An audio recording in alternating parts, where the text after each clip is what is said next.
Hello friends, welcome to life easy. ಇವತ್ತಿನ easy recipe ಇದಂತೂ ಬಾಯಿ ಚಪ್ಪರ್ಸ್ಕೊಂಡು ತಿನ್ನುವಂಥ ಒಂದು ರುಚಿ ಕೊಡುತ್ತೆ ಅಂತಲೇ ಹೇಳ್ಬೋದು. ಪನ್ನೀರಿಂದ ಸೈಡ್ ಡಿಶ್ ರೆಸಿಪಿ ಒಂದನ್ನು ಮಾಡ್ತಾಯಿದ್ದೀನಿ. ಅದು ಒಂದು ಸೀಕ್ರೆಟ್ ಇಂಗ್ರೀಡಿಯೆಂಟನ್ನು ಹಾಕಿ ಮಾಡ್ತಿರೋದ್ರಿಂದ ಹೆಚ್ಚು ರುಚಿ ಕೊಡುತ್ತೆ. ಹೋಟೆಲ್ಗಿಂತಲೂ ತುಂಬ ರುಚಿಯಾಗಿ ಮಾಡ್ಕೋಬೋದು. ಸುಮಾರು ಇಲ್ಲಿ 200 ಗ್ರಾಮ್ ಅಷ್ಟು ಪನ್ನೀರ್ ತೊಗೊಂಡಿದ್ದೀನಿ. ಪನ್ನೀರನ್ನ ಕಟ್ ಮಾಡೋದಕ್ಕೆ ಮೊದಲು ನಾವು ಒಂದ್ಸತಿ ನೀರಲ್ಲಿ ವಾಶ್ ಮಾಡ್ಕೊಂಡಿದ್ದೀನಿ. ವಾಶ್ ಮಾಡಿರೋಂಥ 200 ಗ್ರಾಮ್ ಅಷ್ಟು ಪನ್ನೀರನ್ನು ಕಟ್ ಮಾಡ್ಕೊಳ್ಳೋಣ.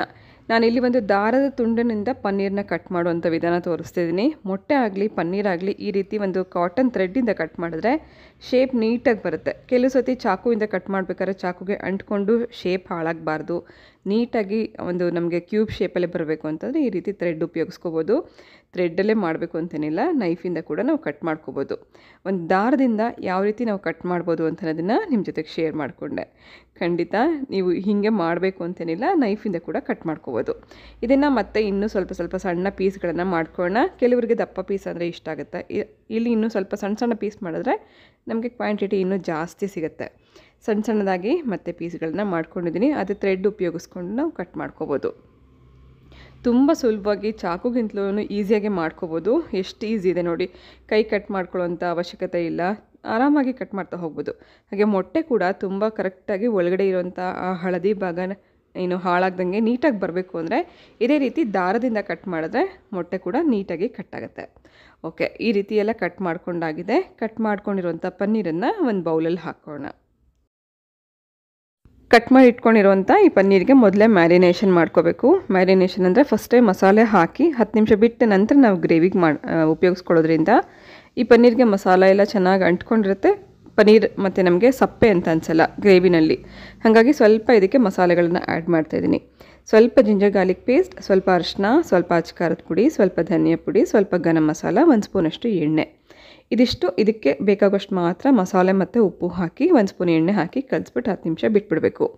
ಈ 10 ನಿಮಿಷದಲ್ಲಿ ಮಸಾಲೆ ಎಲ್ಲ ಇದಕ್ಕೆ ಅಂಟ್ಕೊಳ್ಳುತ್ತೆ. ನಮಗೆ ಗ್ರೇವಿಗೆ ಹಾಕಿದ್ರೂ ಕೂಡ ಪನ್ನೀರ್ ನಮಗೆ ಸಪ್ಪೆ ಅನಿಸಲ್ಲ, ಒಂದು ಒಳ್ಳೆ ರುಚಿ ಕೊಡುತ್ತೆ. ಅಷ್ಟರಲ್ಲಿ ನಾವು ಇದಕ್ಕೆ ಬೇಕಾಗಿರುವಂಥ ಮಸಾಲ ರೆಡಿ ಮಾಡ್ಕೊಳ್ಳೋಣ. ಈಗಷ್ಟೇ ನಾನು ಜಿಂಜರ್ ಗಾರ್ಲಿಕ್ ಪೇಸ್ಟ್ ಮಾಡಿರೋಂಥ ಮಿಕ್ಸಿ ಜಾರಲ್ಲಿ ಒಂದು ದೊಡ್ಡದೊಂದು ಈರುಳ್ಳಿ ಹಾಕಿ ಪೇಸ್ಟ್ ಮಾಡಿ ಇಟ್ಕೊಂಡಿದ್ದೀನಿ. ಈರುಳ್ಳಿ ಪೇಸ್ಟ್ ಮಾಡ್ಕೊಂಡ ನಂತರ ಸ್ಟವ್ ಮೇಲೆ ಬಾಣಲಿ ಇಟ್ಕೊಂಡು ಮ್ಯಾರಿನೇಷನ್ ಮಾಡಿ ಇಟ್ಕೊಂಡಿರೋಂಥ ಪನ್ನೀರನ್ನ ಹಾಕಿ ಸ್ವಲ್ಪ ಹೊತ್ತು ಫ್ರೈ ಮಾಡ್ಕೋಬೇಕು.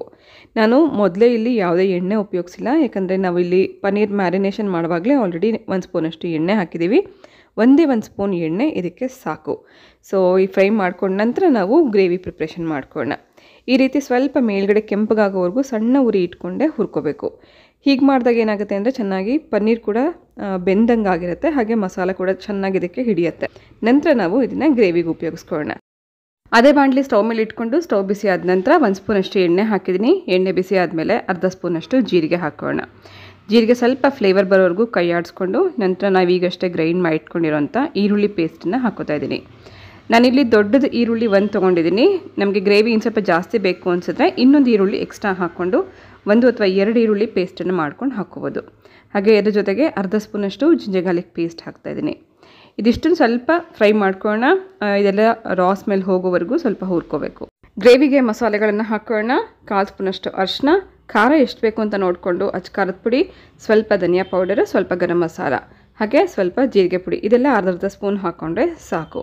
ಹಾಗೆ ಈ ಗ್ರೇವಿಗೆ ಬೇಕಾಗುವಷ್ಟು ಉಪ್ಪು, ಇದಿಷ್ಟನ್ನು ಹಾಕಿ ಮತ್ತೆ ಇನ್ನೊಂದು ಸತಿ ಇದನ್ನೆಲ್ಲ ಚೆನ್ನಾಗಿ ಮಿಕ್ಸ್ ಮಾಡಿ ಚೆನ್ನಾಗಿ ಇವಾಗ ನಾವು ಫ್ರೈ ಮಾಡ್ಕೋಬೇಕು. ಈ ಟೈಮಲ್ಲಿ ನಾವು ಎಷ್ಟು ಚೆನ್ನಾಗಿ ಇದನ್ನು ಬೇಯಿಸ್ಕೋತೀವೋ ಅಷ್ಟು ಈ ಗ್ರೇವಿಗೆ ಮಸಾಲ ಚೆನ್ನಾಗಿ ಬೆಂದಾಗ ಒಳ್ಳೆ ಟೇಸ್ಟ್ ಕೊಡುತ್ತೆ.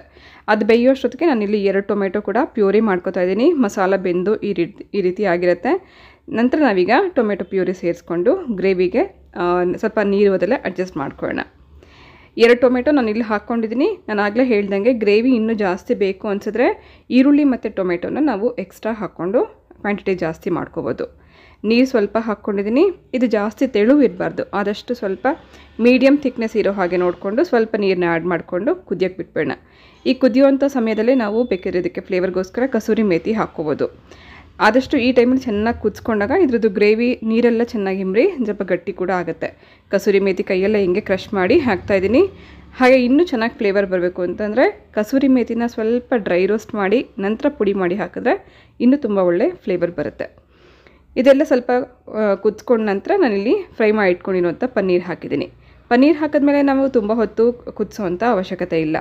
ಹಾಗೆ ಇದಕ್ಕೆ ಮೇಯ್ನ್ ನನ್ನಲ್ಲಿ ಸೀಕ್ರೆಟ್ ಇಂಗ್ರೀಡಿಯೆಂಟ್ ಅಂತ ಹೇಳಿರೋದು 1 ಸ್ಪೂನಷ್ಟು ಮೇಯೋನೀಸ್. ಮೈನೇಸ್ ನಾವು ಮಕ್ಕಳಿಗೆ ಬ್ರೆಡ್ ಮತ್ತು ಚಪಾತಿಗೆ ಹಚ್ಕೊಡ್ಲಿಕ್ಕೆ ಅಂತ ತಂದಿಟ್ಕೊಂಡಿರ್ತೀವಿ. ಇದ್ದರೆ ಅದನ್ನು ಹಾಕ್ಕೋಬೋದು. ಸ್ವಲ್ಪ ನೀರಲ್ಲಿ ಮಿಕ್ಸ್ ಮಾಡಿ ನಾನು ಇದನ್ನು ಗ್ರೇವಿಗೆ ಹಾಕ್ತಾಯಿದ್ದೀನಿ.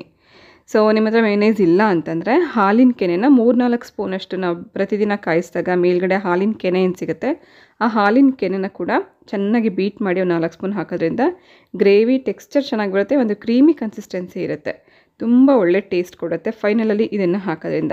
ಸೊ ಮೈನೇಸ್ ಹಾಕೋದು ಕೂಡ ಒಂದು ಒಳ್ಳೆಯ ರುಚಿ ಇರುತ್ತೆ. ಇದ್ದರೆ ನೀವು ಮೈನೇಸ್ ಹಾಕೊಳ್ಳೋದು ಒಳ್ಳೆಯದು. ಸೊ ಇದೆಲ್ಲ ಚೆನ್ನಾಗಿ ಕುದ್ದು ಈ ರೀತಿ ಆಗಿದೆ. ತುಂಬ ಟೇಸ್ಟ್ ಕೊಡುತ್ತೆ, ನಿಮಗೆ ಹೋಟ್ಲಲ್ಲಿ ಸಿಗೋದಕ್ಕಿಂತ ಇನ್ನೂ ಚೆನ್ನಾಗಾಗುತ್ತೆ ಅಂತಲೇ ಹೇಳ್ಬೋದು. ಸೊ ಮೊದಲೇ ನಾವು ಪನ್ನೀರೆಲ್ಲ ಮ್ಯಾರಿನೇಟ್ ಮಾಡಿ ಫ್ರೈ ಮಾಡ್ಕೊಂಡಿರ್ತೀವಿ, ಗ್ರೇವಿ ಕೂಡ ಚೆನ್ನಾಗಿ ಕುದಿಸ್ಕೊಂಡಿದ್ದೀವಿ, ಫೈನಲಲ್ಲಿ ಮೈನೇಸ್ ಹಾಕಿದ್ದೀವಿ. ಇದೆಲ್ಲ ಒಟ್ಟಿಗೆ ಸೇರಿ ಒಂದು ರುಚಿಯಾಗಿರುವಂಥ ಪನ್ನೀರ್ ಗ್ರೇವಿ ರೆಡಿಯಾಗಿದೆ. ಇದನ್ನು ನಾವು ರೋಟಿ, ಚಪಾತಿ, ಪೂರಿಗೆ ಅಷ್ಟೇ ಅಲ್ಲ, ಈವನ್ ಅನ್ನಕ್ಕೂ ನಾವು ವೈಟ್ ರೈಸ್ಗೂ ಕೂಡ ಇದನ್ನು ಕಲಿಸ್ಕೊಳ್ಳಿಕ್ಕೆ ಉಪಯೋಗಿಸ್ಕೋಬೋದು.